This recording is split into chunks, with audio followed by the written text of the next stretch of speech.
Hey guys, welcome to my channel. My name is Jazz, and today we're going to be talking about the energy that's happening while we are in between eclipses. And we had a lunar eclipse in Pisces on September 17th. I'll link a video to that down below if you haven't checked out my video for that already and my horoscopes for that.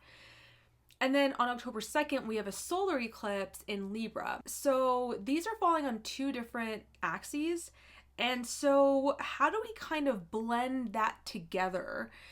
Because they're working in different areas of our lives, which is totally fine, and actually quite interesting to look at. Now, in my lunar eclipse video, we talked about how this particular lunar eclipse was kind of a preview for the next really like 2 years, really leading into 2027, because we still have eclipses in Pisces and Virgo until 2027. But it was kind of a preview into what those eclipses are gonna kind of be trying to teach us. But it also was a lead-in into this solar eclipse that's gonna happen in Libra. Now, I already have a video that I'm doing for the solar eclipse in Libra. It's quite long because I think that it's a very important solar eclipse, so that'll be coming out a few days before the solar eclipse in Libra. Because it's the second solar eclipse in Libra in this cycle, I think it's gonna pack quite the punch for some people who need it in order for them to do what needs to be done. And so if we look at what has happened during the lunar eclipse, which like I said in the video I did about it, that even though the things that happen on lunar eclipses can be really dramatic and externalized, like external circumstances that can be really dramatic, the emphasis is more on the inner felt experience, specifically because that lunar eclipse was in a water sign of Pisces, a collective, existential, intuitive water sign. So regardless of what actually happened during the eclipse, which may have been very, very intense, the emphasis was trying to be more about your internal experience of it, the lessons, the wisdom that you are set to learn from that experience. And that may take time depending on the intensity of what happened. And so we definitely don't want to rush that process, because like I said, that was just the very first one that we're going to have, and the last one's not going to be until 2027. So no need to understand all of it right now. But what we can do is learn to understand it in context to the solar eclipse that's happening 2 weeks later. And when I look at it from that way, it is going to actually be quite a potent tool, especially if you had an intense lunar eclipse in Pisces. So I think underpinning all of this is just that, how can we use the wisdom, the emotions that came up during some sort of possibly existential crisis of sorts?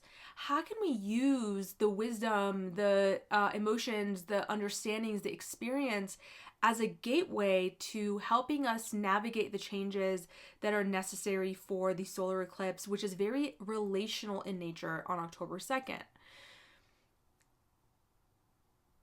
I think the easiest way for me to showcase this is to truly do just a sign by sign and do horoscopes and talk about the houses that are being affected for each of you guys, and do it like that. So that's what we're gonna do. And I will be reading for your rising sign.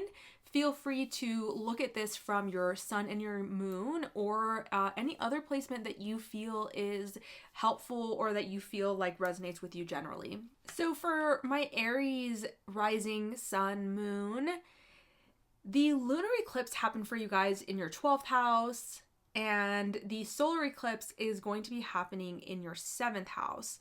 Now, I already did a video on the lunar eclipse. You can check it down below, and I'm going to do a reading for the solar eclipse. So I'm not going to go super deep, but I want you guys to start thinking in between this time about the correlations between the two and how you can use this kind of in-between energy that we're in right now.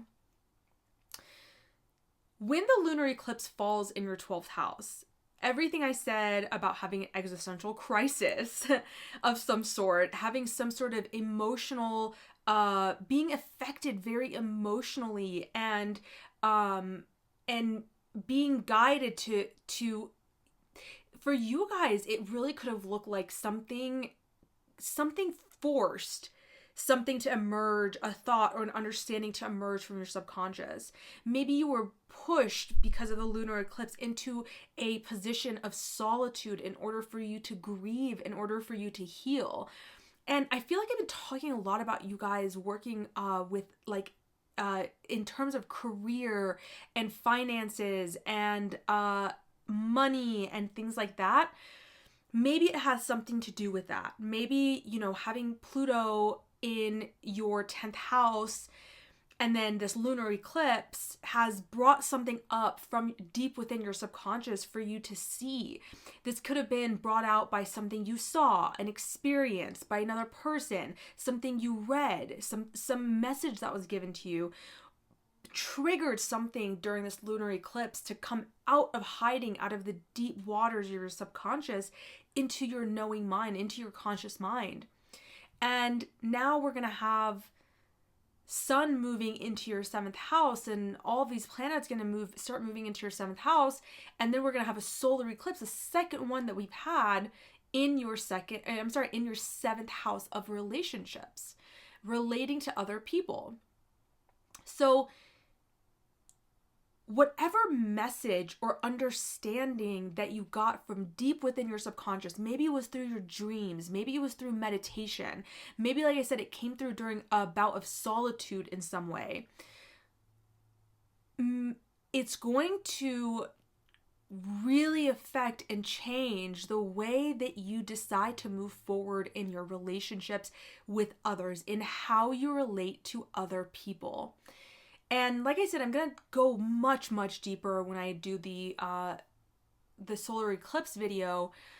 But I want you in this time to start thinking about whatever came up for you during this lunar eclipse, whatever understanding you had or desire that you had to explore further your subconscious mind, your spirituality, meditation, solitude, retreat, overseas travel, and how it's going to affect how you decide to move forward in any relationships that you are involved in. As you'll see when I post my solar eclipse video, this is the second time we're having a solar eclipse in Libra, so we're really feeling this push, and specifically for you guys in Libra, because it's your axis and the nodes are there, but specifically for you guys too, because Mars is going to be squaring Chiron during that eclipse. And Chiron is in your guys' sign. And it feels like there's been so much wounding in these parts of you that want to stand up for yourself in a way, because, you know, maybe you've been told that you were too much, or that you were selfish, or that all you cared about is yourself. And so maybe you've been exploring this aspect and of your identity and seeing, like, is that actually true or is that not true? And maybe this understanding that you received during the lunar eclipse is allowing you to see the truth in what that's really about. Are you actually selfish? Are you actually moving in a way that you are trying to harm other people? Or are you moving in a way that is self-centered? And I think that's different than just being selfish.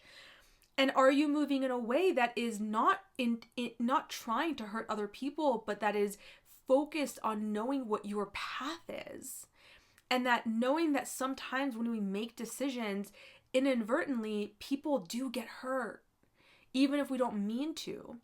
And so, you know, where are you on this axis? And then that understanding will have you over the next year that, you know, this solar eclipse in Libra is active, completely transforming the way that you show up in the world, the way that it may literally be a change in your attitude toward relationships, right?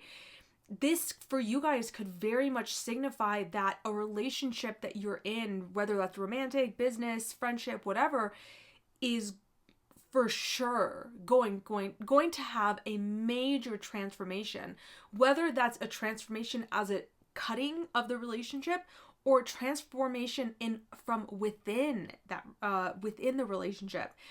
But this is coming from your subconscious. This is coming from your self-sabotage and self-limiting beliefs.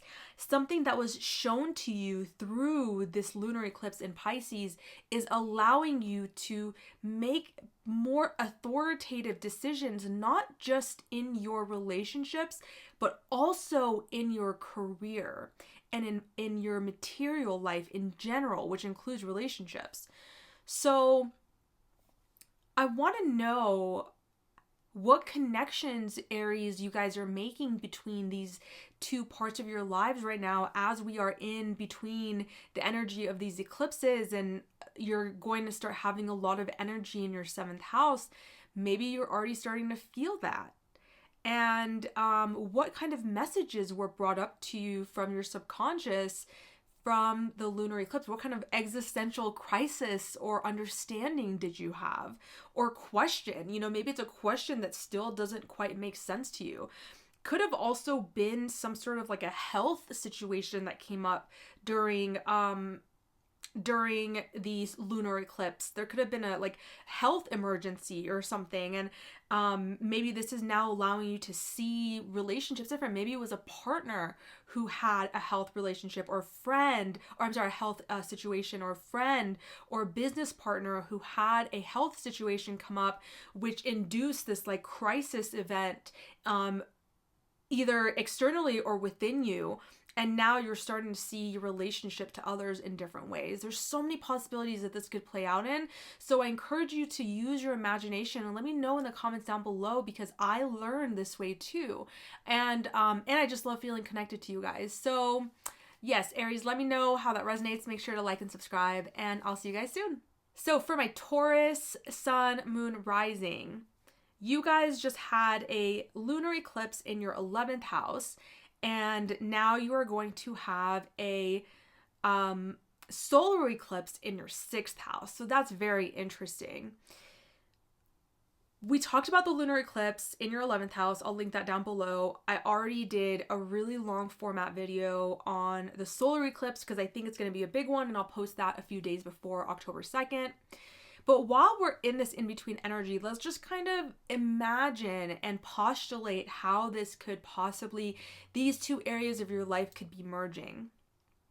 So lunar eclipse in the 11th, maybe something was culminated or illuminated for you around your friendships, your groups, the networks you're a part of, any online communities that you're a part of, your hopes and wishes for the future. Something came up for you during this time that could have induced some sort of existential understanding, some sort of emotional understanding, even if the experience was external. The internal experience was what was profound, that made you shift the way that you look at community, that shift the way that you look at how you express yourself within communities. And then now we're moving into this period of the year in which your health becomes really prominent. Your responsibilities, your daily responsibilities become bigger. Your sense of usefulness and work and service to the world comes more to the forefront of your mind. And so you're thinking about your mind-body connection more, and that includes obviously your health situation. And during this time, in between eclipses, maybe you're recognizing that the communities that you're a part of, or the friendships that you have, are bringing a sense of responsibility and service to the world. Now, this can, depending on you and your chart and your situation, this could very well be a positive thing, that you're recognizing, wow, I'm part of these groups that are really health centered, that could be something that comes up for you, is that you're looking for groups that could be centered around this mind body connection and health and healing. But also maybe you're realizing that because the solar eclipse that happens in your 6th house is still relational in nature. And so I'm wondering if something that came up for you around your groups and friends and your online communities and your clubs and your wishes and hopes for the future, I'm wondering if that is allowing you to be of service in a different way, or wanting you to be of service either within relationships in a different way. So that could be your partner, your romantic partner, it could be your business partner, it could be your friends. You're understanding your sense of service in a new way because of any illuminations that came up during the Pisces lunar eclipse. Now, for you guys, Mars is going to be in your 3rd house of your immediate surroundings. And it's going to be squaring Chiron and Aries, as well as the solar eclipse that's happening in your 6th house. And of course, Aries for you guys is your 12th house. So I'm feeling that there is some feeling of loss within right now, because the 12th house is a house of loss, grief, closure, subconscious patterns, dreams. And so maybe you are having to go into a period of solitude because you are feeling that there is some sort of a loss or a feeling of, I don't want to say betrayal, although that may be true for some people. It's more of a feeling of mental anguish due to some sort of perceived loss. And that perceived loss could very well actually be in reality, but our perception is really what matters, right? So we could have maybe not lost anything, but we're perceiving that we lost something. And Mars being in the 3rd can bring some harshness to the thoughts and to the communication, and can make our communication more it can make us definitely more assertive, and yet it can also make us more aggressive because it's in the water sign of Cancer, and so it can be very emotionally charged. And I'm wondering how all of this is playing into what you're going to see when the solar eclipse happens in your 6th house. Because that's going to be a whole new beginning, a beginning of challenges, which when I say that, people get upset, but it's like the challenges in the 6th house are necessary in order for us to improve. This could include work challenges. So you may really be entering this time period where you're realizing with the solar eclipse that happens on October 2nd and the year that follows, that the job that you have, where you are working right now, is not fitting because you don't like the way that you are relating to other people in your job. And you recognize this because of your 11th house understanding of like what you want a community to be like, what you want your contribution to your community to be like, and recognizing that by doing the work that you are doing, or by having the ill health that you are having, or the issues that you're having with any illnesses or diets, is going to contradict the contribution that you are trying to make in the world at large, really. And so in this in-between time between these eclipses, I encourage that you start exploring this idea that, what do I want to contribute to the world? And how are my current challenges, specifically in work and in my health, how are they standing in between me and the way that I want to be of service in the world? Yeah. And like I said, because we've got Mars squaring Chiron in the 12th, recognizing that you may need this solitude right now. You may need to you need to heal something for sure in your subconscious in order for your health. And like I said, the health and the work stuff, in order for it to change, there is a clue in your subconscious, in working in meditation and working with your dreams and working with your self-limiting beliefs that can give you the answer that you need as you traverse this new journey in your 6th house with a solar eclipse. That was a lot of intuitive information there. So let me know how that resonates. I would love to hear and see how you guys are dealing with these energies and how these two energies are connected, because it helps me learn as well. So let me know in the comments below. Make sure to like and subscribe, and I will see you guys next time. All right, so for my Geminis, we just had the lunar eclipse happen in Pisces in your 10th house, and we're gonna have a solar eclipse on October 2nd that is happening in your 5th house.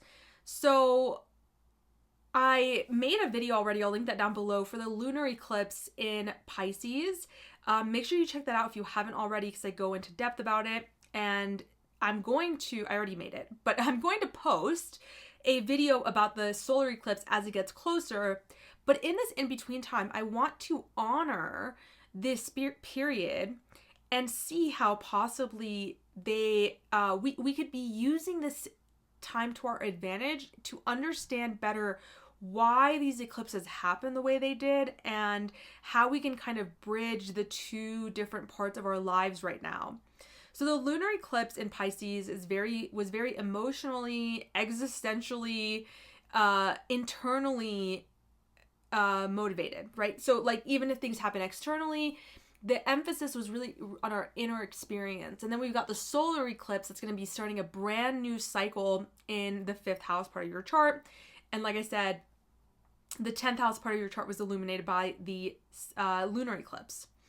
So something came up for you guys regarding your career, your achievements, your public status, your reputation. It could have been something that came up surrounding your authority figures or bosses, and an understanding that you had about authority figures in your life, your father, your boss, anyone else that you deem in a father role figure or authoritative figure. You may have had some sort of illumination about them or understanding. You may have understood something about your career and your public life direction and the legacy that you want to leave in your life. And you may have also had some sort of crisis around this, but internally it allowed you to see something culminated possibly. And now we are taking that understanding and we are using it in support of starting a new cycle in our 5th house, which is a pleasure house. It's a house of creativity and joy and self-expression and children and romance and love.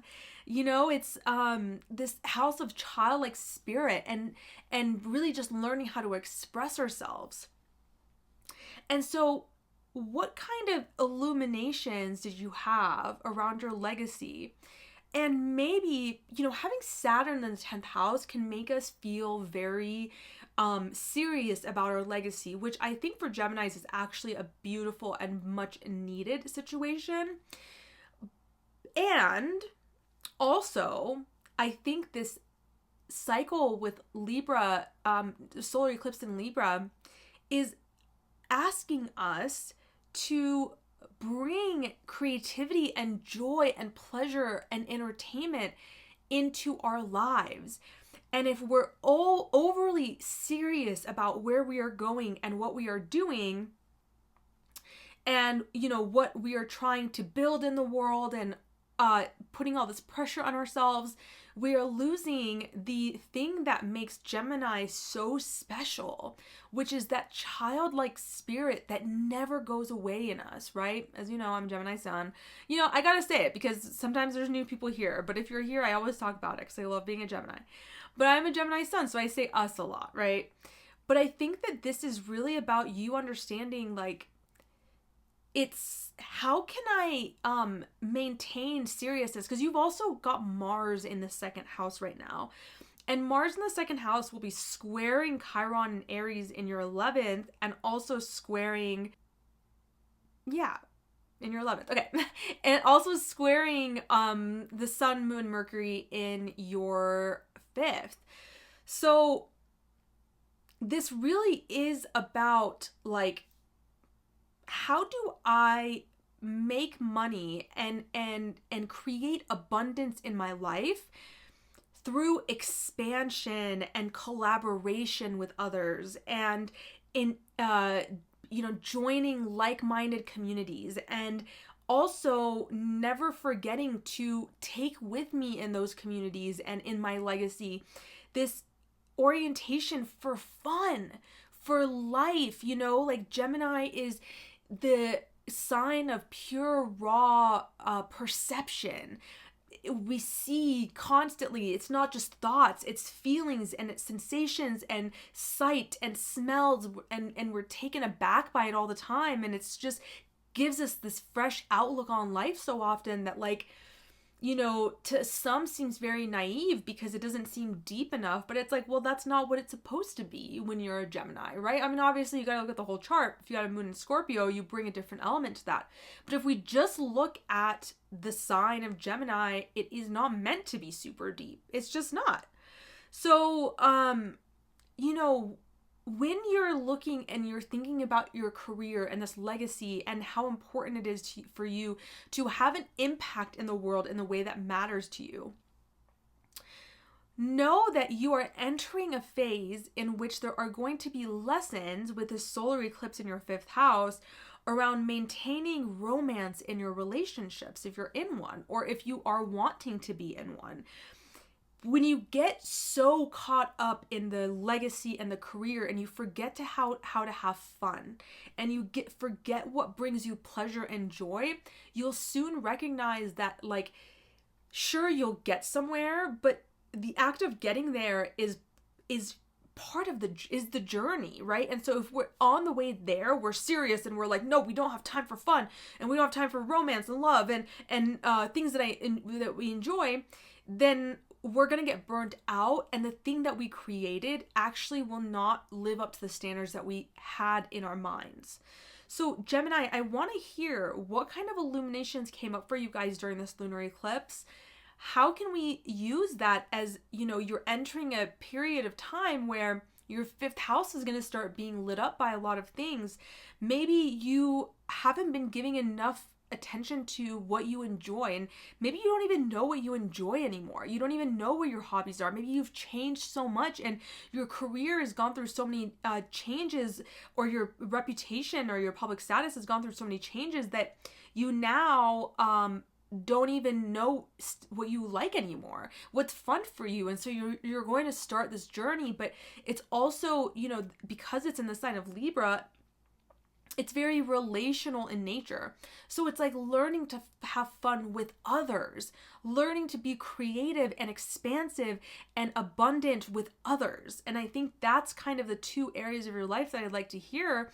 How can you see those 2 things kind of coming together right now?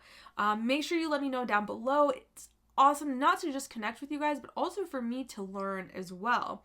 And make sure to like and subscribe, and I will see you guys next time. All right, so for my Cancers, you just had a lunar eclipse in your 9th house, and on October 2nd, you're going to have a solar eclipse in your 4th house. So make sure, if you haven't already watched my lunar eclipse video, I'll link that down below. Obviously, I go much more into detail about that aspect of what's going on right now. And then I already have a video that I'll post a few days before the solar eclipse for the solar eclipse. So we're going to go deeper into that as well. Right now, I just want to honor this in-between space that we're in which we are seeing and integrating the things that came up during our lunar eclipse in Pisces, and how that can contribute to the changes that we want to make in our house of Libra, which for you guys is your home. So when you had the lunar eclipse in Pisces, what kind of illuminations or culminations came through around philosophy, your wisdom, your belief system, any publications that you're doing right now, traveling, finding truth, if you're getting visas to go somewhere, immigration, things like that. any long distance foreign travel, any exploration of the mind. You know, maybe there was an understanding that came through your spirituality or your belief system, or about higher education, or a philosophical understanding about life that makes you want to look at things in a different way. Like I said, this is the very beginning of that cycle, because it's the first eclipse we've had on the Virgo Pisces axis. So we don't need to try to understand it so much, but what came up for you during that time around ninth house things, around expansion of the mind and exploration of the mind, finding truth and meaning in your life. And now we're going to have this solar eclipse in your fourth house. Now, this is the second eclipse that we've had in your fourth house. The last one happened in October of 2023. And the fourth house is about your emotional foundations. It's about your mother. It's about your internal world. It's about your home life, your physical home life. It's about your early childhood life. It's about your roots and your ancestry. And so many Cancers could decide that they are no longer happy where they live, or in the last year, maybe you moved, or maybe you wanted to move and you couldn't, and now you're getting this extra push with this solar eclipse that is happening on October 2nd in order to actually make a change within your home. And generally, this is a big change. The thing with Libra and the solar eclipse being there is that it's very relational in nature, right? So when I see that, it makes me feel like it's more than just your physical home life.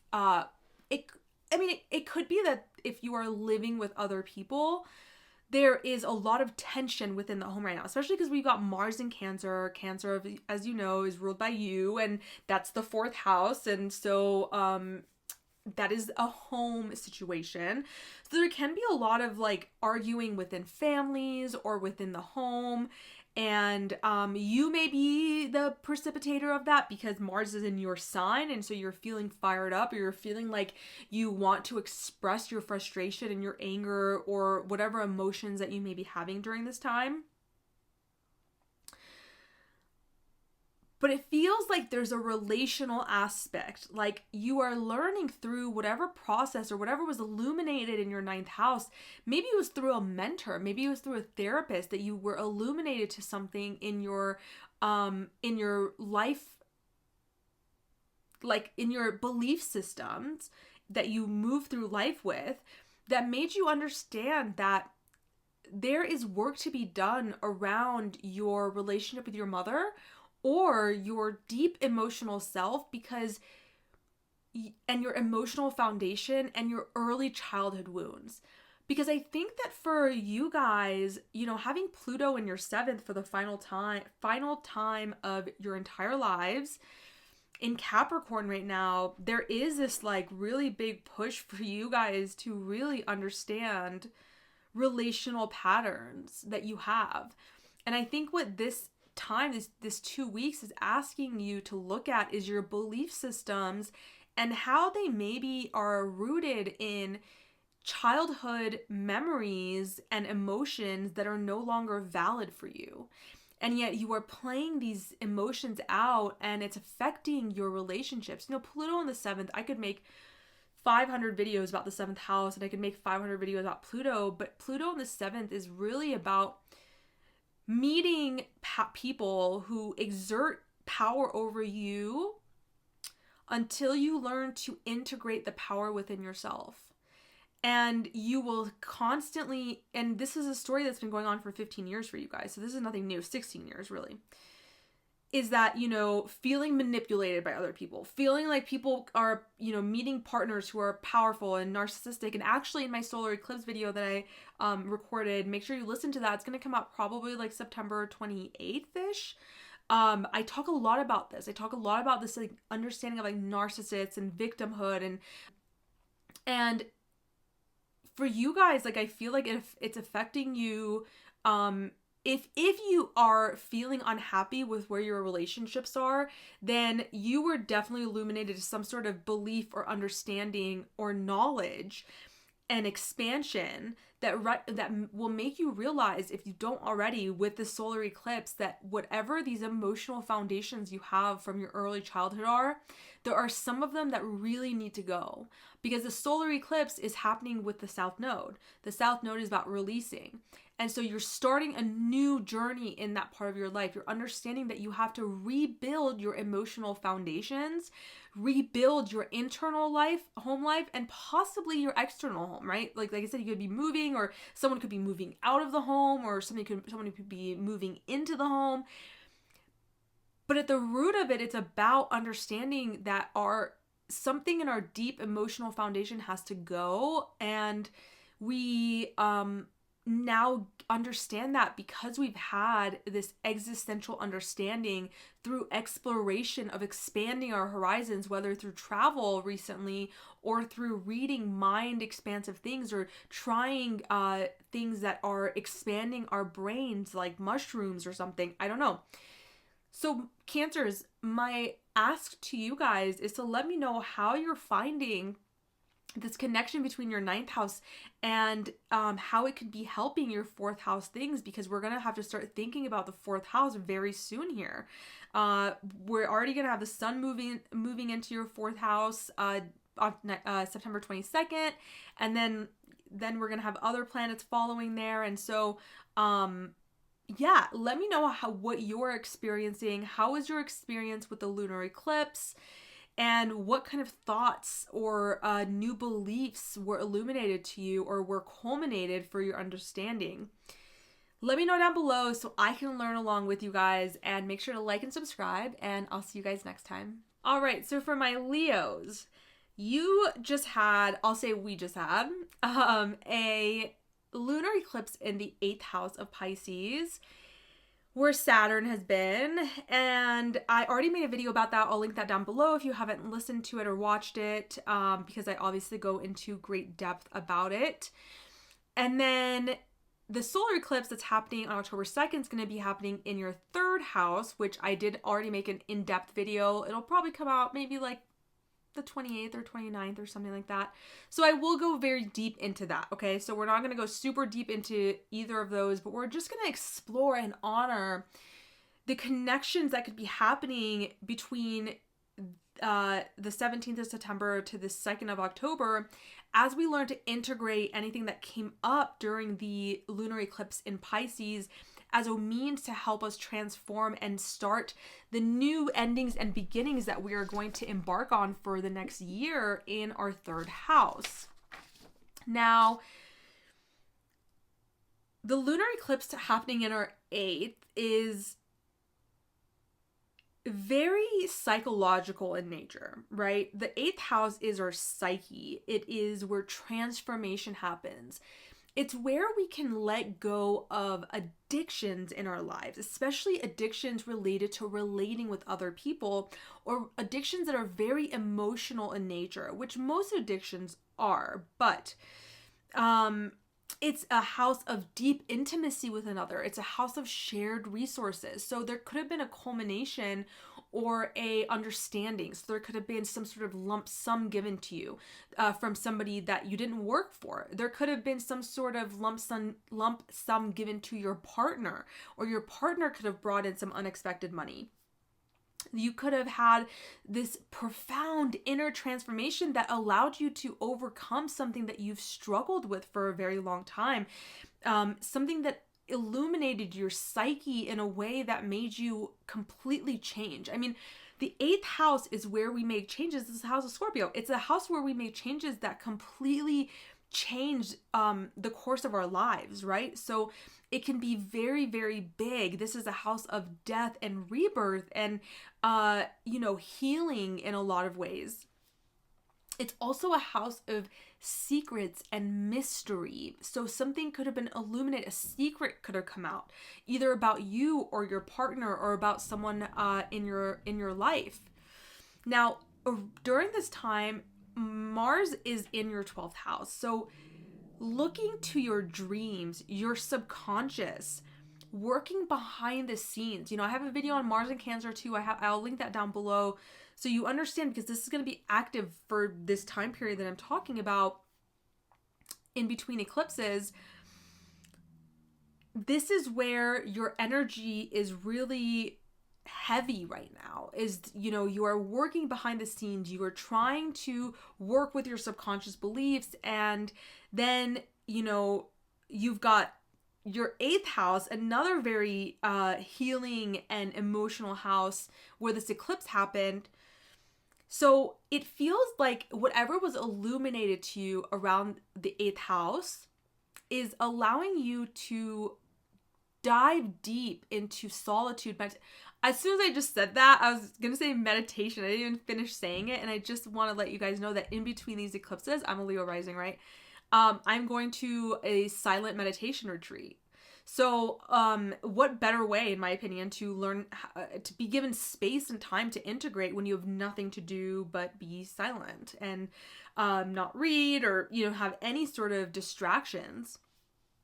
And so, but you don't have to do that to make use of this. It's just funny because I was going to say, like, if we can use spirituality, working with our subconscious, working with our dreams, working through meditation and solitude in order to really allow these changes that were made in the 8th house to really settle, then I think what's going to happen is when the solar eclipse happens in Libra in the 3rd house, it's going to completely transform your immediate environment. And our immediate environment is so important because it's how we affect change in a larger way. So if we look at the 3rd house and the 9th house axis, right? The 9th house axis is where we go beyond our immediate environment into newness and expansive nature. It's where we look beyond the horizon. We are expanding our horizons. We go to overseas travel. We look at philosophical texts. We look at law and spirituality and systems. And it's about meeting new cultures and expansion through new ideas or new understandings. The 3rd house is your immediate surroundings. It's your siblings, it's your neighbors. It's like this bubble that you survive within. And when we change the bubble that we live within, or we change ourselves and how we relate to that, right? Because this is Libra, so it's relational in nature. We therefore start this chain reaction in which the people whom we interact with in this new way, our transformation seeps into their lives, and then they're transformed in some way, and that seeps into their immediate environments. And this is how we start to affect the collective. This could also mean that any transformation that you're having, any spiritual understandings that you've come to, or, you know, the 8th house is a house of therapy as well. So you might have had a therapist who you know, instilled some wisdom, or you may have gotten tarot reading or an astrology reading or something like that allowed you to have a deep understanding and a deep transformation. And now you are wanting to communicate this new understanding that you have, or you are wanting to learn more about a subject now because you've gotten illuminated to something within yourself, and now you want to read more about it.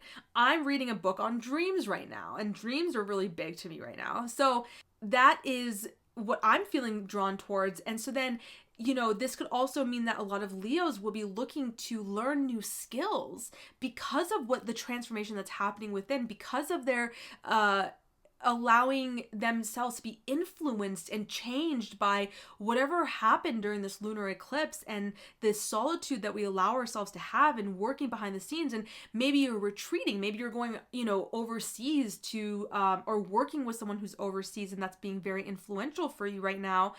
And because of that, you are changing your surroundings. You are wanting to learn new skills now. You are wanting to learn something new. You want to communicate what you've learned so far and respond to your immediate environment in a different way.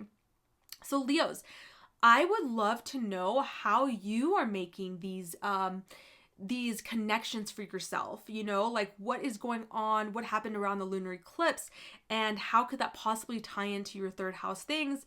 And of course, when I do my video on the solar eclipse, you'll have more ideas. But for now, because we're kind of in this in-between space of imagination and wonder, let's use that to try to just make the connections that we can and also just enjoy and honor where we're at in this kind of unknown space, right? All right, so let me know down in the comments below, and like and subscribe. I'll see you guys next time.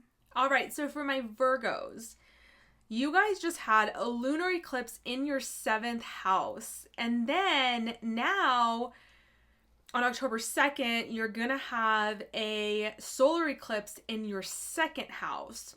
Now, I already made a video about the lunar eclipse in Pisces, and I'll link that video down below. And I already made a video that's going to come out, end of this week for the solar eclipse. So I'm going to go into depth about that as well. So we're not going to go super in depth about each of these, but what we are going to do is honor and reflect and use our imagination to see how we can use this like in between eclipse portal where we are learning and integrating what we learned from the lunar eclipse and seeing how we can maybe apply it to the new journey we're beginning in our, for you guys in your 2nd house with the solar eclipse there. Now, this is the 2nd solar eclipse that's happening in your 2nd house. So there's already been a push here, okay? The nodes and, the planets on October 14th, 2023 really made a push for you to start a new journey regarding your finances, regarding your resources and how you manage them, regarding your self-worth, your self-esteem, your material possessions, and how you spend your money.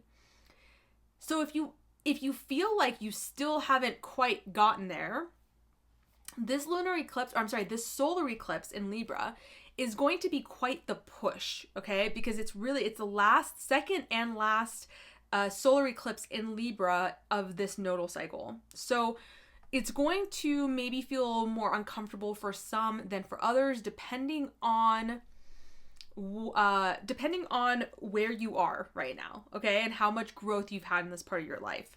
Now let's think about the lunar eclipse in the 7th. Now, the 7th house is the house of relationships. It's the house of other people. It's how we relate to other people. It can be business partnerships, best friends, romantic partners, and also just our relational nature.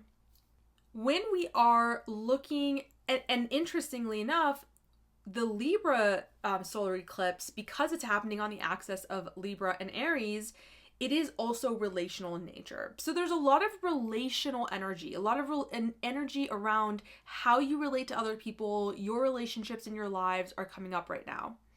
Now, there seems to be a lot of emotions regarding relationships right now for Virgos.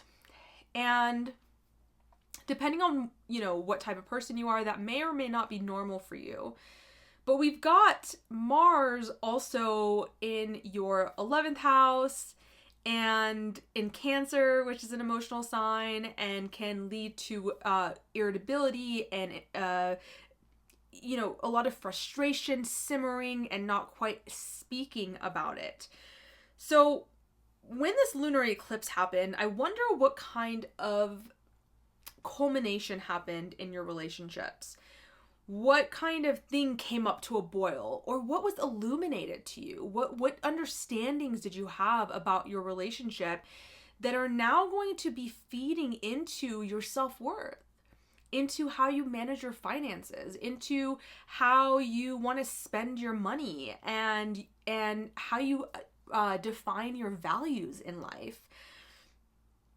And I actually think this I could see so many different ways. So like maybe you're seeing that in your relationship, because the 7th house to me is also always a projected house. So it seems to me that a lot of Virgos right now are feeling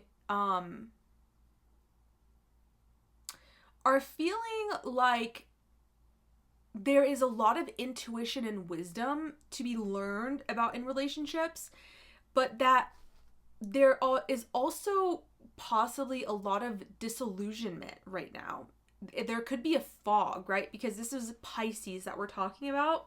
And it was very close to Neptune, which can create this sort of, and especially for Virgos, I think, specifically also because we recently just had, actually, I think it's still within orb today is Sun opposite Neptune. And so even I'm feeling that, where I'm just feeling so tired. And like yesterday when it was exact, I was just like, I didn't do anything all day. I did not do anything all day. So, but for you guys, that was happening in your first and your seventh. So it's just like this, Virgos like to try to figure things out, right? And so when the lunar eclipse happens in your opposite sign, conjunct Neptune, your opposing sign's ruler, you don't get to figure things out. And so it's like that in itself is enough to kind of cloud a Virgo. Is like they can't figure it out. They can't find the solution. They can't know the facts to get to where they need to go. And they're kind of like thrust into the unknown, and they're put in a position where there is no answer. And that can be hard, and you can't figure it out. You can't like logic it out, because Virgos generally have very sharp minds, right? And so they're very much used to, and honestly, most people in our world nowadays try to figure their lives out with their mind. And it doesn't really work that great, right? Like the mind has its place. It's not a bad thing, but there are other things that we can use to help guide us, like intuition and emotions. And emotions, when I say that, it's like not reacting from them. And I talk a lot about this, you guys, in the solar eclipse video that I did. So make sure you guys look out for that. I talk a lot about relational patterns and, you know, taking responsibility over them, because like I said, the 7th house is a house of projections, and because the nodes are in Aries and Libra, which are the 1st and 7th house, collectively we are dealing with a lot of issues around projecting onto partnerships. So for you guys, it's just happening during this time because you had the lunar eclipse here. So I wonder in what ways, you know, maybe you're recognizing that your partnership is you're so engrossed in the codependency or something, or in your partnership, that it's causing you to lose self-worth and self-esteem. And that's the 2nd house stuff. Maybe you're recognizing that because of your relationship, it's impacting negatively your ability to make money, your ability to save money, your ability to manage your material resources. Now, as soon as I said that, I had this feeling too, where, you know, if those are the case, and I said negative ones, it could be positive. Maybe you had an illumination about how your partner and your relationships are actually helping you gain money, or maybe you had an illumination around how you can utilize your partnerships or your ability to relate to other people to make money. So that could be like you starting a new job in which you are working one-on-one with people, or you are just in a position where you're working with other people, and now you're going to be able to make money from that. So it's not all negative, okay? But I just want to say, make sure if it is something like that you are feeling like, my partner is causing me to lose money, or is making me decrease my self-worth and my self-esteem, that it's once again like not just a projection. And even if it is reality, like coming back to the self and recognizing like what we can do about it. But honestly, like what I'm feeling most for Virgos right now is like, we need to allow this lunar eclipse in Pisces that is just wisdom and emotions and existential crisis in some ways. Like this lunar eclipse for a lot of people, it was like an existential crisis of understanding or not understanding something. And I'm asking you guys to feel into it, to allow the space of unknowing. And I think that for there's some signs where that is a lot harder than others, right? And I think Virgo might be one of them, especially when it comes to your partnerships, because you guys like to be of service to the other person. And so maybe that's causing some conflict. And I'm feeling like you're understanding, like you're having this like long-term goal, like you have these hopes and visions for the future, and that's where you really want to be putting your energy. And then you're being you're recognizing through that process that your relationships and your resources need work, and there is some way connected. So Virgos, I really want to hear, how is this showing up in your life? How can you see how the lunar eclipse in the 7th house is, could be contributing to some of your 2nd house things? And use your imagination here and just reflect on what's going on in your life. And I urge my Virgos right now to rest in the unknowing, to rest in as much as you can in this intuitive space that may feel clouded. Like, I don't recommend you make big decisions right now. You're feeling quite emotional, especially regarding relationships. We get these feelings sometimes that we need to act right away, especially if we've been dealing with a lot or we've been putting up with a lot. And if we can just take it one day at a time and recognize that, like, most situations don't need immediate action right now. I just feel like in between eclipses is really not always the best time to make decisions. But if you have come to a place of stillness and wisdom and you need to make a decision, then follow your instincts, follow your authority, follow your own authority. I'm not here to tell anybody what to do, right? Let me know how all this resonates down below. Make sure to like and subscribe. I will see you guys next time. Libras. All right, so you guys just had a lunar eclipse in your 6th house, and you're going to have your 2nd and last solar eclipse in your sign of Libra. Now, I just recorded the solar eclipse video, and just seeing, like, on October 2nd when that happens, like how many planets are going to be in your sign, and just the journey that you guys have been on since the nodes moved here in July of 2023. But you've been having eclipses in your 7th house since March of 2023 is what I was going to say. So that has also kind of contributed. There's been a lot for you, okay? And I made a video about the lunar eclipse in your 6th house. I'll link that down below. And also check out, I have a Mars and Cancer video, and that's happening in your 10th house. And make sure you check that out as well, because I do think that's contributing to a lot in your life right now as well. But I'm gonna, not go super in depth about any of those things. We're just gonna do an overview since I've already talked about them. And then I will be talking about the solar eclipse in your 1st house.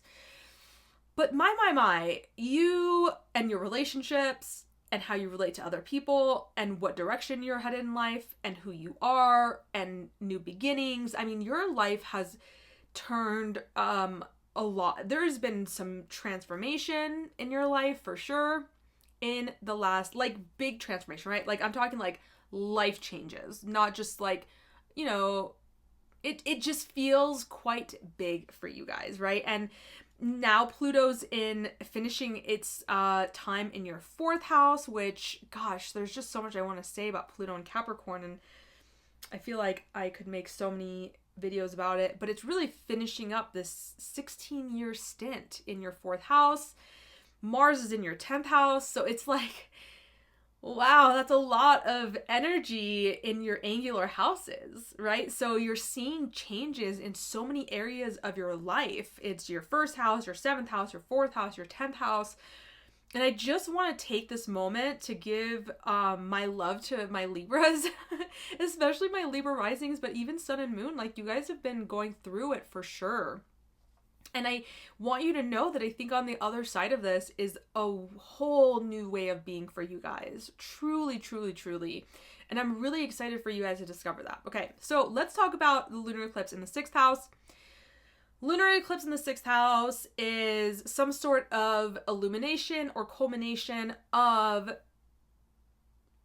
your health, of your job, your work environment. You may have decided you no longer wanted to do a certain job. I know that my partner, shared some of these feelings with me regarding a lot of the sixth house stuff, like right before, and he's a Libra rising, right before the lunar eclipse. So I was like, hey, I just made a video about that. And but yeah, it doesn't have to be, you know, it could be health, it could be your daily responsibilities. Maybe you recognize that your daily responsibilities are too high, and it came to a culmination point where you're like, I cannot do this anymore, like I need help, I need to do something different. It's your sense of service, it's your, like I've said, work. It's any debt that you have. Maybe you decided during this lunar eclipse, something came to a head and you're like, I have too much debt, I need to start paying this debt off. Or maybe you decided that you were done suffering. This is the house of adversities, challenges, obstacles, suffering. And you're like, I'm not going to do this anymore. I need to change something. Something needs to change. And now we're moving into the solar eclipse in your first house. Sun, Moon, Mercury, Lilith are all going to be there with the South Node. And for you guys, I mean, man, I think that whatever this lunar eclipse brought up for you regarding health, work, daily responsibilities, being of service to another person, the mind-body connection, all of these things, diet, that illumination or that culmination had a really big impact on you.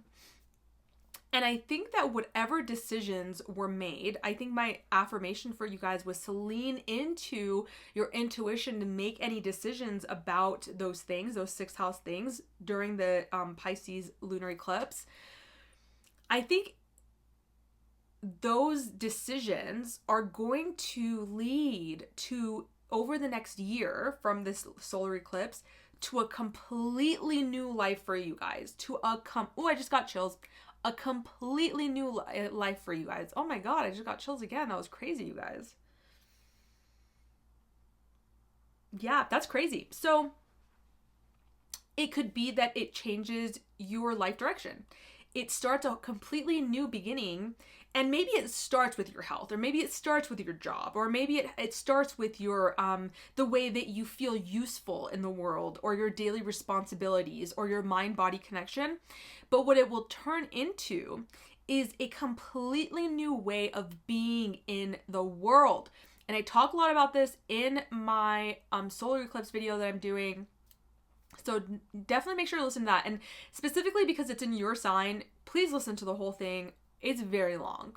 It's very long, and I could have made it even longer. I had to like stop myself from talking because there was so much energy around me that I needed to get across to everybody, and I needed to reiterate it over and over again in different ways so that as many people as possible could grasp it, right? Because we all need things said to us in a different way for us to understand it. So for you guys, this is like a new beginning, and I want to just ask you guys, October 14th of 2023, this was the first solar eclipse in Libra of this cycle, and this is the second and last one. So it's like something already happened around October of last year that was trying to push you into this new beginning, and maybe you like got some ground, but this is like the big push, okay? This is like we're moving, you know, this is because it's the last solar eclipse in your sign of the cycle. It's really going to push you towards a new beginning.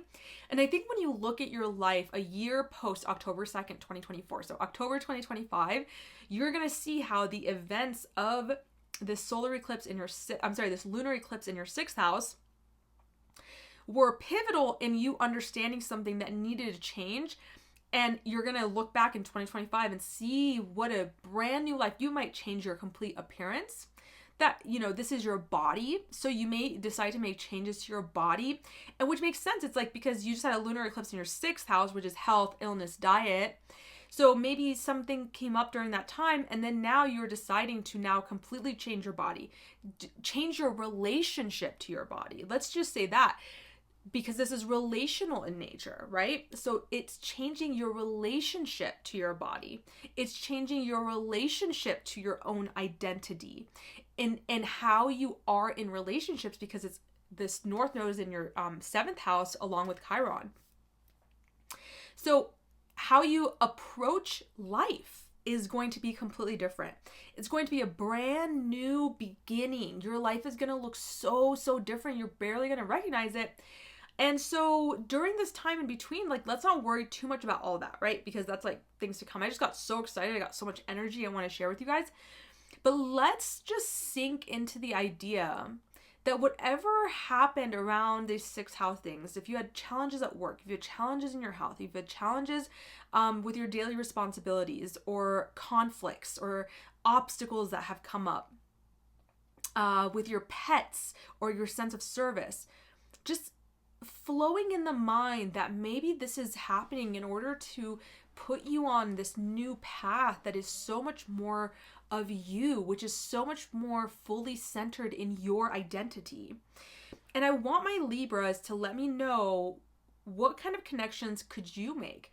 During this time, we're not making any, conclusive, oh, this is what this means, but let's just play. Like, this portal in between eclipses is so imaginative and it's flowy, and we just really don't want to push anything, instead we want to relish and honor it, and so I'm asking like you to activate your imagination. In what ways could this be showing up for you in your life, and what kind of connections can you be making? And it helps me to understand as well. So make sure you guys comment down below, like and subscribe, and I'll see you guys soon, Libras. All right, so for my Scorpios, we are in between the lunar eclipse in Pisces and the solar eclipse in Libra. Now, I already did a video on the lunar eclipse in Pisces. I'll have that link down below. I go in depth for the whole collective as well as for each sign. Both are important. And I already made a video that I'll be releasing later about the solar eclipse that's happening in Libra on October 2nd. So we're not going to go super in depth about what those things are about. But we are going to try to make some connections in an imaginative and fun and creative way between those two areas of our lives, okay? The lunar eclipse happened in Pisces in your 5th. So we talked about how there could be some sort of illumination about pleasure, joy, creativity, entertainment, love, romance, self-expression, and, your love life and dating relationships. There could have been some sort of culmination, some sort of boiling point, or some sort of illumination, some sort of understanding, some sort of almost like an existential crisis of understanding of something like, whoa, now I get it. Like, now I see that this is what I need to be doing, or this is what brings me joy, and this is what brings me pleasure, and these are the creative hobbies that I love, or maybe I need more romance in my life, and I need more of this fun, childlike spirit in my life. And then we've got the solar eclipse that's happening in Libra, which is your 12th house. Now, this is the second eclipse. Well, this is 4th, but second. This is the second eclipse that has happened in your 12th house. The first one was October 14th of 2023. So think back to October of last year, on or around the 14th specifically, there may have been something that came deep out of your subconscious. And because of it, you spent the next year trying to, and this is relational in nature. So I would say something, especially because at the time you guys had Jupiter in your 7th house, definitely something came up around that time in your subconscious regarding relationships and how you relate to other people.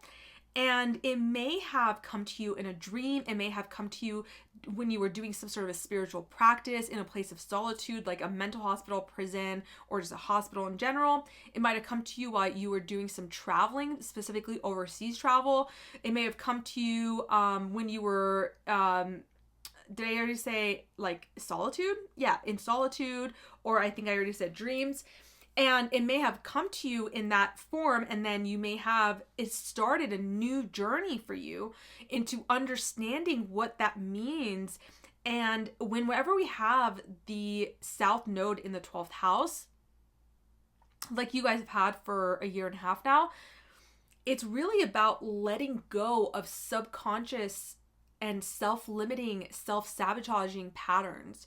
And so this journey that you started October 14th could have been a self-limiting belief, self-sabotaging belief of some sort that you are now trying to come to terms with, or over the past year you've come to terms with, and you've grieved and had some closure and healing around. When this solar eclipse happens this time around, it's telling me that you're not quite there yet. You haven't quite healed the self-limiting beliefs and the self-sabotaging patterns, subconscious patterns regarding how you relate to other people. Now, for a lot of you guys, I think that this time right now could be best used if you were actually keeping yourself kind of busy. Keeping yourself involved in something that brings you pleasure, some sort of creative hobby at this time. Maybe if the lunar eclipse it illuminated something to you about what you find pleasurable, what you find joyful, because we're going to be moving into eclipses that are on that 11th and 5th house axis. So you're going to be really moving into your sense of self-expression and the people and the groups of people that you want to be around, right? So this was just a preview. But in this interim between eclipses, knowing that you are about to enter into a new part of the journey where there is more spiritual healing that needs to be done, more grief and closure and healing that needs to happen within your subconscious patterns, dreams, and self-sabotage, spirituality as well, we can think about right now, how can we focus on pleasure, and how can we focus on maintaining and staying busy, working towards something, right? With no outcome right now. Maybe some of you guys are feeling like you are desiring to be of service and you want to be working hard, and this would be a great time to do that. Having a sense of usefulness, having a sense of service, keeping your body active, doing something during this time, because I think that maybe this illumination that you had around your creativity and pleasure and joy will allow you to start this new journey of spirituality that you're about to embark on in a new way that's more refreshing. Maybe the last time around, it felt very, very difficult. The truths that you had to face in your subconscious felt very, very difficult. And the lunar eclipse in the 5th is trying to bring back a childlike spirit in you. And because we're in between these eclipses, it could use that childlike spirit when you enter this new journey, this new era for a year of further healing, the self-sabotaging patterns that you have in your life. And I think what honestly comes up a lot for me is, you know, that it is relational in nature, but it's really affecting your whole life. Whatever is sitting in here in this subconscious. So Scorpios, let me know what kind of patterns you're seeing or what kind of connections you're making between the lunar eclipse in your 5th and then the solar eclipse in your 2nd, and what you've been going through and what happened during the lunar eclipse. What kind of understanding did you come to? Or was there some sort of existential crisis or experience for you? I love to know. Let me know down below. Make sure to like and subscribe, and I will see you guys next time. All right, so for my Sagittarius, you guys just had a full moon lunar eclipse in your 4th house of Pisces. I did a video about that. Make sure to check that out down below if you haven't already, because I go into depth about the eclipse as a whole, what it means for the collective, what it means for each sign. And then on October 2nd, you guys have a solar eclipse in Libra, which is your 11th house. So this is the 2nd solar eclipse in Libra, and I just want to let you guys know I will be coming out with a video about it and going into depth about that. So we're not going to go in depth about either of those during this video. What we are going to do is explore this in-between space between eclipses and what we can feel into, right? We're not making any, if we have to make decisions, we have to make them, but we're not putting pressure on ourselves, right? To make any decisions. We're just allowing it to exist. Now, anytime you have an eclipse in your angular house, it's going to feel intense. It's going to be impactful for you. This was the first one. Like I said in the video about the lunar eclipse, this is kind of like a preview for the next, really 2.5 years, because we're going to have eclipses on that axis until February of 2027. So it's just a kind of a preview. In your 4th house, which is your emotional foundation, your roots, your relationship with your mother or mother figure, it's your physical home, and your home life, it's your early childhood home, it's your ancestry. So you may have been illuminated to some sort of understanding of your emotional foundations, of the relationship between you and your mother, and how it's impacted so many parts of your life. You may have had some sort of illumination or culmination of something going on in your physical home. So maybe you realize you don't want to be where you are anymore. You don't want to live in this house, or you don't want to live in the house the way it is. Maybe someone's got to go, someone's got to stay. We've got to move someplace. This is not working. This could be that you had some sort of illumination about your early childhood life and how it's affecting where you are now. Not only where you are now, but also how it's affected your career, how it's affected your legacy and the direction that you wanted your life to go in, how it's affected your public reputation, how your emotion and your emotional foundations, the strength of that, are setting the foundations for you to go out and be someone in the world. And if those emotional foundations are not strong, you just got very illuminated to that, and recognizing the link between that and your emotional internal life and your public external life, okay? Now the solar eclipse, the second one, you've already had one on October 14th of 2023. The 11th house is your friend groups. It's your communities, your in-person communities, your online communities, people who share the same hopes, wishes, and futures as you, and who support you on your journey to your hopes, wishes, dreams, and for the future. It's just supportive groups of people. It's humanitarian efforts, and just any large organizations that you're a part of. So maybe last October, you started a journey, and in the last year, you have left or entered a large organization. You either left one that was not working for you and entered a new one, or you left one and you have not yet entered a new one, or you entered a new one and that's where you've stayed because it's been a good fit for you. You may have also gone through a lot of changes with your friend groups and the communities that you're a part of. And you could have made new friends and found new groups of friends, right? Because solar eclipses are always a time of beginnings and endings, especially when they're on the South Node, which the one last year on October 14th was, and the one this year on October 2nd will be too. So this solar eclipse will be about similar themes. And like I said, I have a video about this, so I'm going to go deeper into it in that video.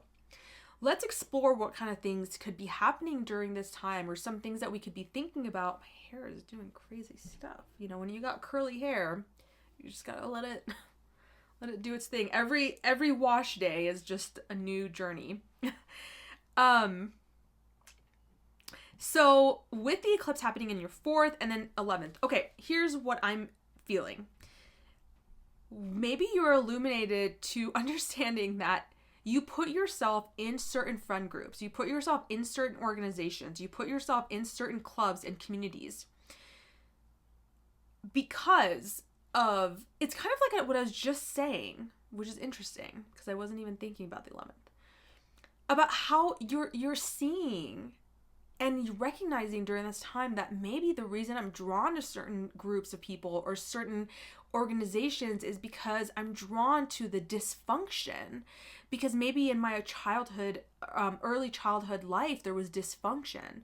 There were, maybe there was control issues, and now I'm always involved in situations in which there are control issues. Or maybe I had, certain, whatever issues I had at home, I'm now finding myself reaching for friends and communities that enable that allow that perpetuate that. That's just one example, okay? Or maybe you could be recognizing that, you want to move someplace else because the community around you is not the community that you want to be in.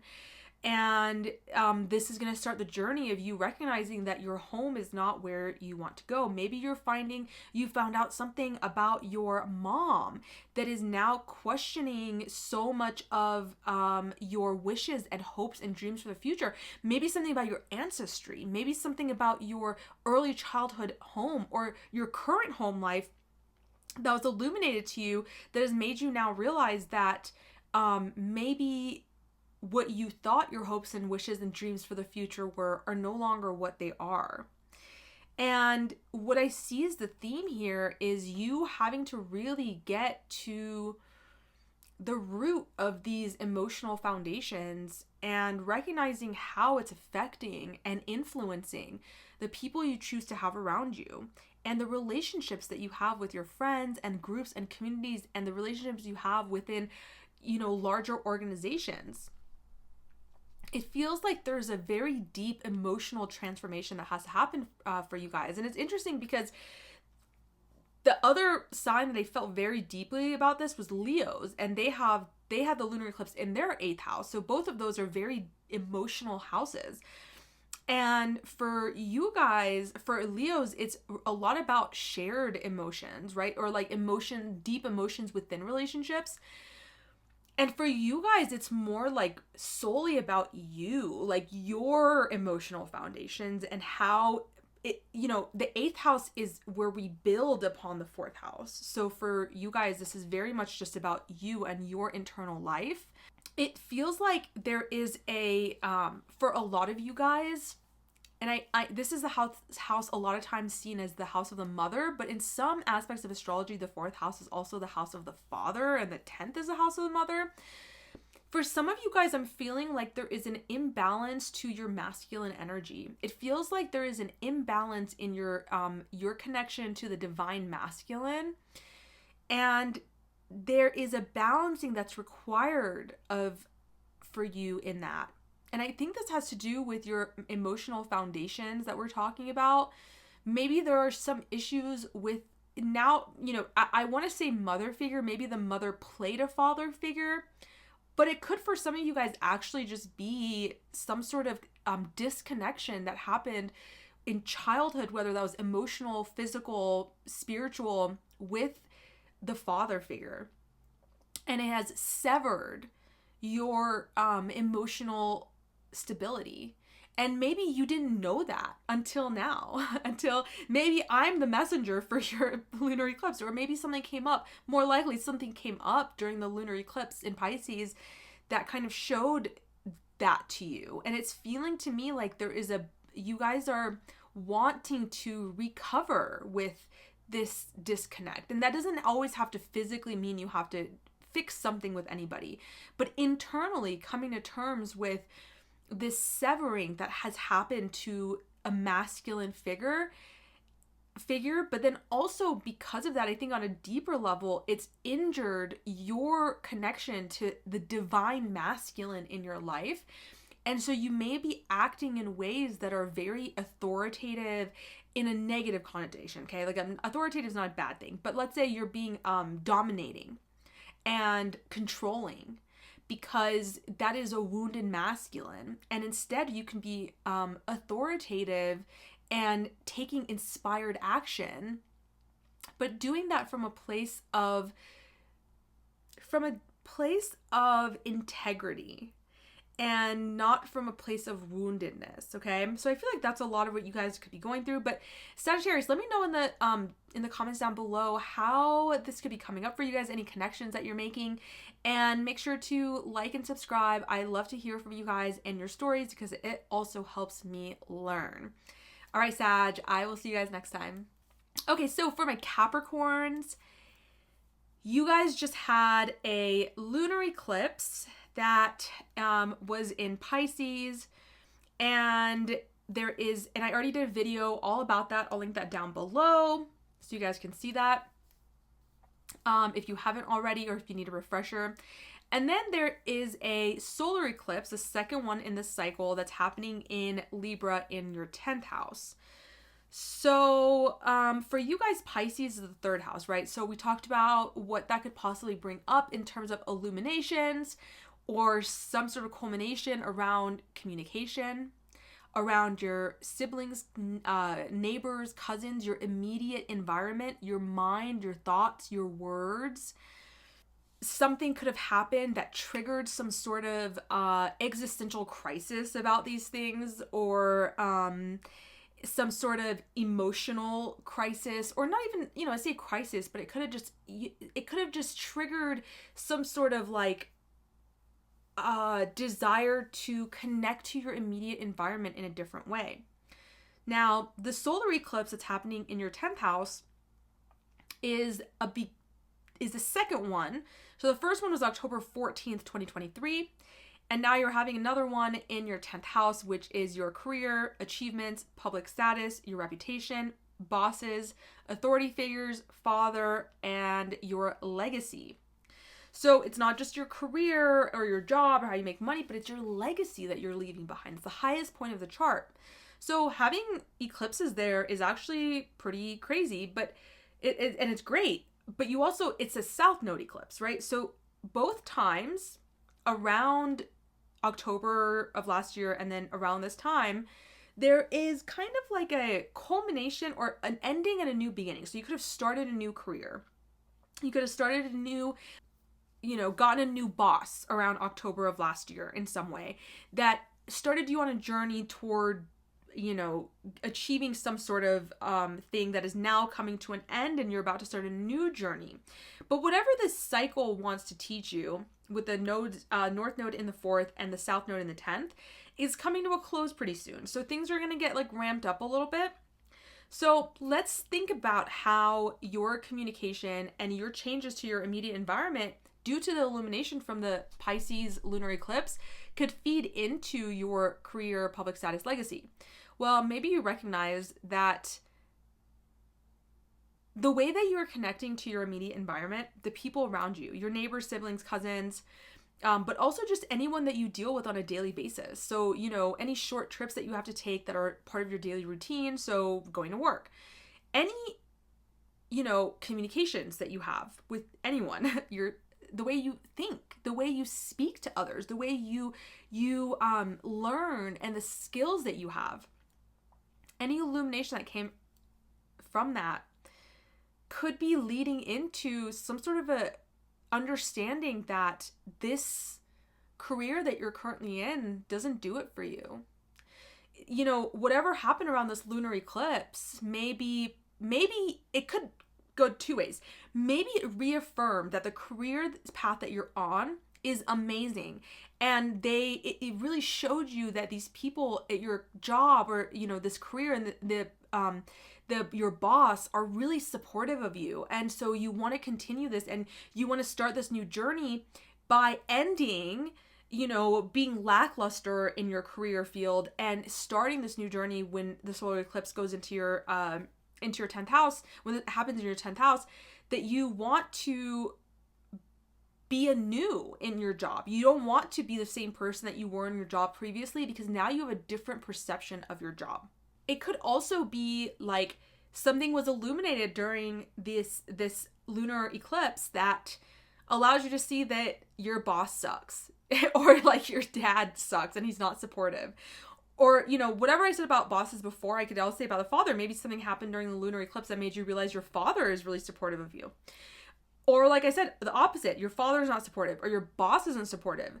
or you recognize that because of whatever happened during the lunar eclipse, that you're seeing how, you know, your achievements have been not what you actually want. You recognize now that the achievements that you've been going for are not actually the goals that you want to be achieving. This career is not the career you want to have. This boss is not the person that you want to have by your side or guiding you, right? Because bosses are authority figures and they're guiding us towards something. And if we don't respect them, if we don't trust them, if we don't like them, then why are we working for them? Right? Like, so to some degree, right? They don't have to be like our favorite person in the world, but like if we really want to get deep into it, it's like we really want to look up to them. So could have gone either way, and maybe because you have this recognition during the lunar eclipse, maybe now you're seeing like, yeah, this is, you know, I've been feeling like for the last year that this career was not the right one, and this is not the reputation I want to have in the world. This is not the legacy I want to have in the world. I think I want to do more. And the third house is the house of skills and learning. So now maybe you're recognizing that you need to learn new skills in order to move forward with a new career. You need to gather more experiential data in order to move forward. And yeah, so let me know, Capricorns, how you guys see these kind of connections in between eclipses. What kind of connections? Connect to your imagination here and just see what kind of things could be going on. Oh, one last thing, Mars is in your 7th house. We talked about that extensively. I'll link that video down below about Mars in Cancer because it's going to be a theme that we're dealing with for 8 months. So for you guys specifically, because it's like now you're having, you know, not only a solar eclipse in your 10th house, but then also, which is an angular house, and then you have Mars in your 7th house, which is an angular house, and then you have Pluto in your 1st house, which is an angular house, and it's the last time it's going to be in there. So very, very interesting. You guys have there's a lot that wants to change for you guys right now. I feel like you and Libras specifically are being impacted a lot because there's a lot of angular activation. But really all of the cardinal signs are, so Aries as well and Cancer as well. But Mars being in your 7th house, I think, is also really adding some relational tension that could be playing into your relations either within your immediate surroundings or within your career. So just be mindful of that. But yeah, so what kind of connections do you see? Let me know in the comments down below. Make sure to like and subscribe, and I will see you guys soon. All right, so for my Aquarius peoples, you guys just had a lunar eclipse in your 2nd house. Now, I already did a video about that. I did all signs and a collective reading about it and horoscopes. I'll link that down below. Make sure you check that out if you haven't already, because I'm not going to go super in depth about this eclipse in here.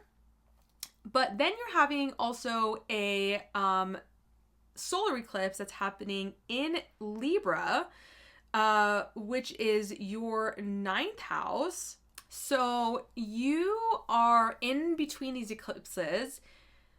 Somehow there is some sort of illumination that came about with the lunar eclipse about your income, about your values, your self-worth, your self-esteem, how you manage your material possessions and physical resources, how you spend your money, and what you value in life.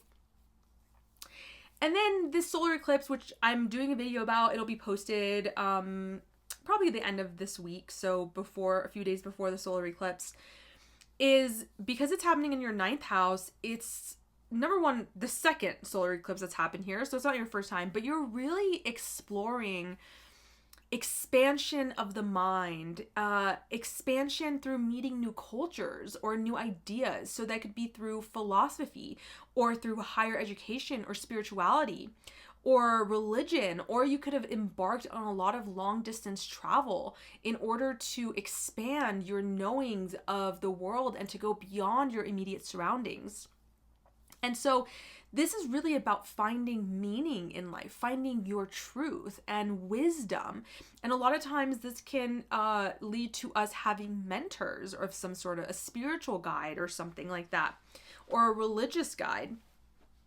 Now, you've already embarked on the first leg of that, but you're about to embark on another leg of that with this new solar eclipse, and it's going to be a very abrupt ending and a very brand new beginning regarding those ninth house things. How does the second house come into this? Now, I've been saying this for a while now about Aquarius, and it just keeps coming up that there's a lot of Aquarius out there who are really transforming their sense of self-worth and their sense of how to make money. There's this idea I keep getting of like spiritualizing your money, spiritualizing your values. It's like Aquarius are coming to this understanding that hopefully, and if not, that's okay, because we just started this new eclipse cycle, right? So we're going to have the North Node in your second house in Pisces, and you're going to be more concerned about money.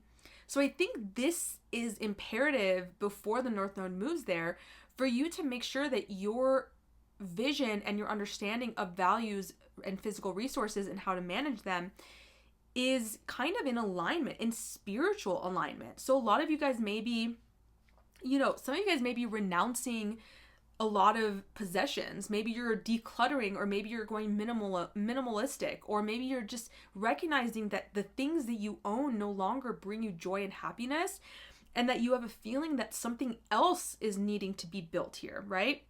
And so because of that, I could totally see this as being like Aquarius deciding to like renounce a lot of material possessions. You don't have to renounce everything, but renouncing their old ways of enjoying their money and their resources in order to travel abroad, or in order to teach.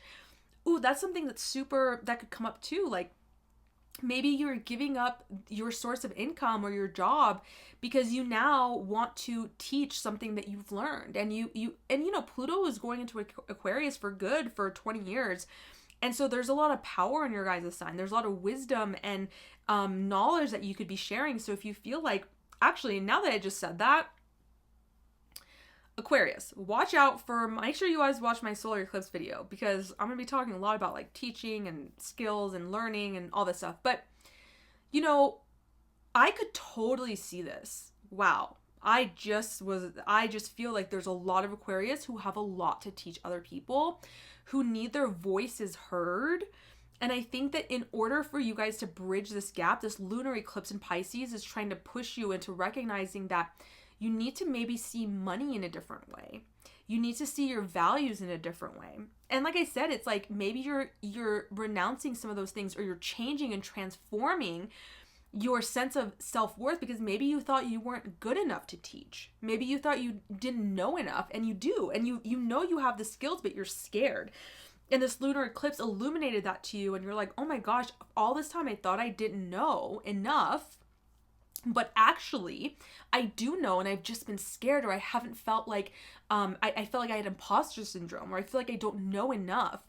And now you're seeing that, that's not actually the case. Or maybe you want to teach, the world something, or you want to travel more, or you want to move, across the country, or across like the world. Maybe you want to go to a completely different country, but you've always been tied down with money issues. And maybe this lunar eclipse was like showing you that you are being limited by your perception of money and values and resources, and that now you are seeing that in a different way, and it's allowing you to move, or it's allowing you to travel.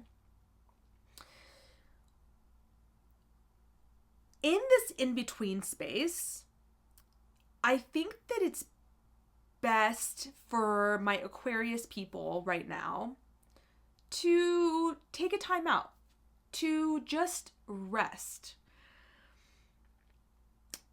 Not make any crazy decisions unless you're forced to. Like sometimes we have to make decisions, we can't put it off for weeks and weeks. But I really do think that for everybody, but specifically Aquarius, when we're in this like portal almost between eclipses, it really is this time for us to kind of just integrate, rest. Maybe you've had a busy time recently and now you just need to like relax. But yeah, like it feels like some of you guys may be actually wanting to like publish something. And this is indicated by this new journey that you're going to have in the 9th house, but you're scared about money, or you're scared about how you're going to come up with the money. And I just think those fears or those restrictions around money are kind of coming to an end, or wanting to come to an end, or starting to come to an end.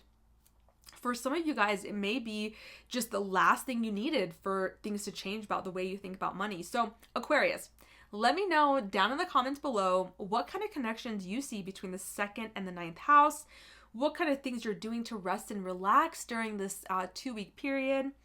I love to hear from you guys. It helps me learn as well. And make sure to like and subscribe, and I'll see you guys soon, Aquarius. All right, so for my Pisces sun, moon, rising, let's talk about this post-eclipse, in between eclipses period.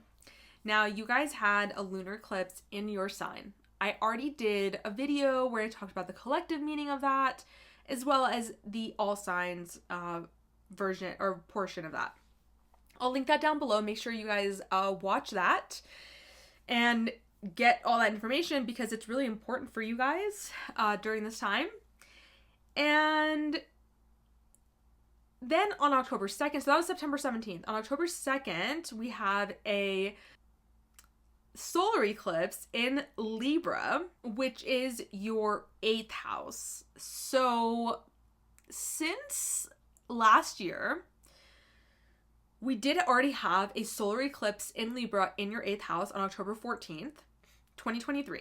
Now, I want to say that any death that you experienced during this time in the last year of anyone around you may have been very, very, very difficult and transformational for you, okay?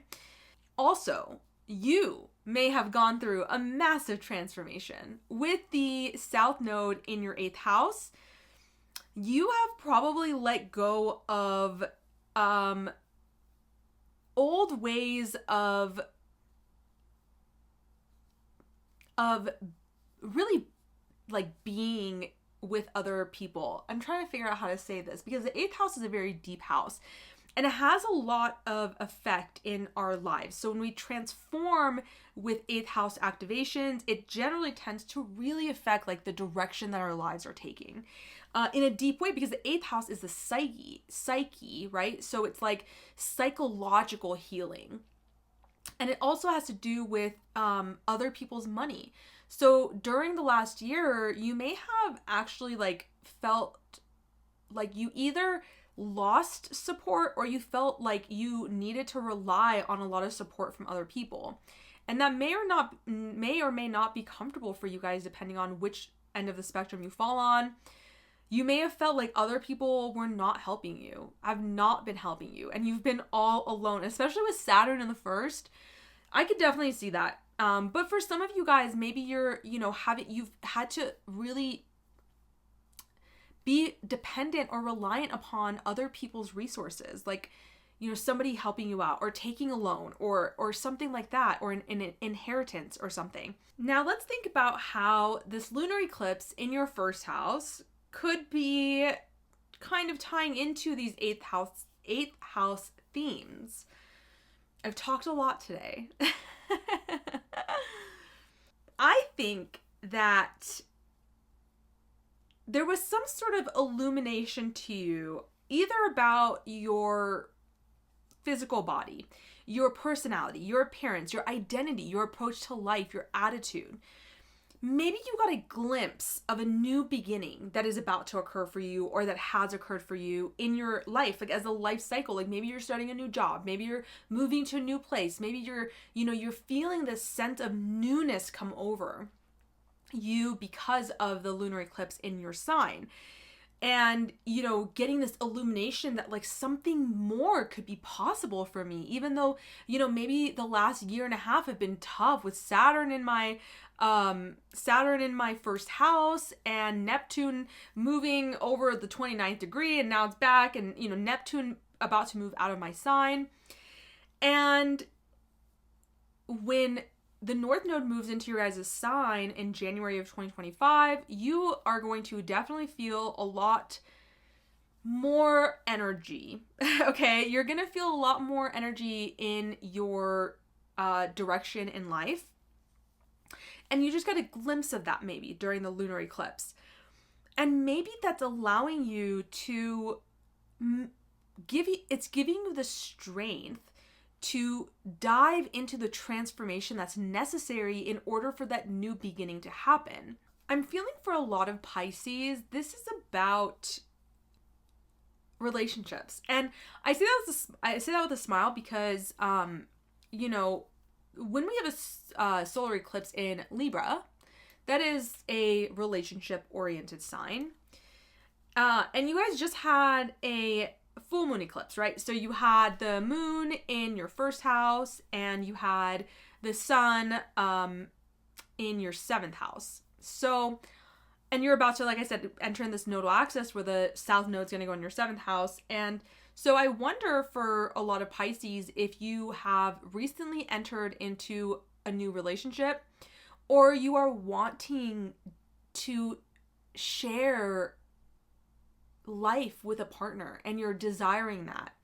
And I feel like for a lot of Pisces, you're either already in a relationship and that's kind of what's transforming this give and take, because the 8th house is a house of karmic debt as well. So it's very focused on the give and take in relationships, being able to receive as well as give, and having some sort of karmic balance in that within relationships, right? So not always being the one who gives or always the one who receives. So I feel like there might be a transformation in that aspect of relationships for you guys. I do have an inkling that a lot of Pisces are going to be focused very deeply on relationships soon if they're not already. Pisces, especially Pisces rising, is such a romantic sign. Like, there is like this dreaminess to them, right? And I just feel like they love to romanticize life. And so sharing that with a partner is actually quite appealing to them, even though a lot of Pisces can tend to, I mean, they rule the 12th house of solitude, so they can really desire to be their own energy a lot, but they also love sharing their lives with others. One of the things that I always remember about Pisces, specifically because they rule over the 12th house and they're the last sign, right? So there's so much wisdom in Pisces. It makes me remember that movie Into the Wild, where I always forget his name, Christopher McCandless. I think that's something McCandless. Anyway, you know, he goes into the woods, and I don't want to like spoil this for you. It's a great movie. You should watch it. People say some of it's not true. It doesn't matter. It's a good movie. Sad movie too, but good. And but he realizes that, you know, in his solitude, he discovers so much about the fact that sharing your life with other people is really important. And I feel like that's like a spiritual like belief and in a very wise way of understanding the world that a lot of people don't always come to that. But I think Pisces, specifically Pisces rising, but even sun and moon, even if they're not super conscious of it, I think they're aware that like when their lives are shared with other people, it becomes better. They carry that knowledge and that wisdom within them. And I think it's coming to a point where you're recognizing that you really do want to be living life and sharing it with someone who is an equal to you, who gives as much as you give, because you tend to be the giver. Yeah, some Pisces can definitely be takers. If they're unhealthy, they can, you know, take too much. But honestly, most of the time, Pisces energy tends to very much give. I think that you are learning a lot about how to receive on an emotional level as well as a physical level with finances, right? So learning how to receive from other people money and gifts and inheritances and loans. And you know, really, I think gifts is like the hard one. When someone's gifting you money or saying, hey, I want to help you. And learning to accept that, and also learning to, if you need to, if you're more on the taking side, learning to give and be more generous in your relationships, because when we balance that give and take, it, you know, on a karmic level, it allows us to bring more equal partnerships to us. And so that's what you're kind of learning about. And that's how I can see like the way that you show up in the world and the way that, you accept love and intimacy and emotional safety from another and finances from another, and how much you give of that. And I think this is very closely tied to this new beginning, this new approach to life that you want to take, is that there's more of a balance in you regarding that. And when it comes to the eighth house, like a lot of therapy can be very helpful. So maybe you're really with this in this next year with the solar eclipse, and I'm going to talk about this more in depth, but you could be desiring to go to therapy or explore your psyche in a different way, because you recognize that you are entering this new phase with the North Node in your first house, and you want your transformative powers to be used as much as they can during this time, so that this new beginning for you is integrated and whole. That was a lot of information, but let me know, Pisces, my imaginative, creative Pisces, what kind of connections are you seeing in your life? Share that down below so other people can hear, and I can also learn as well.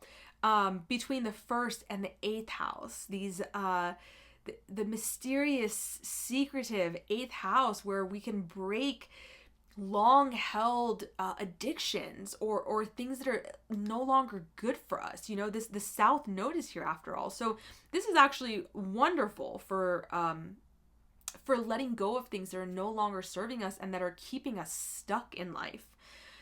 But yeah, what kind of connections are you guys seeing? I'd love to hear your stories down below. Make sure to like and subscribe, and I will see you guys next time.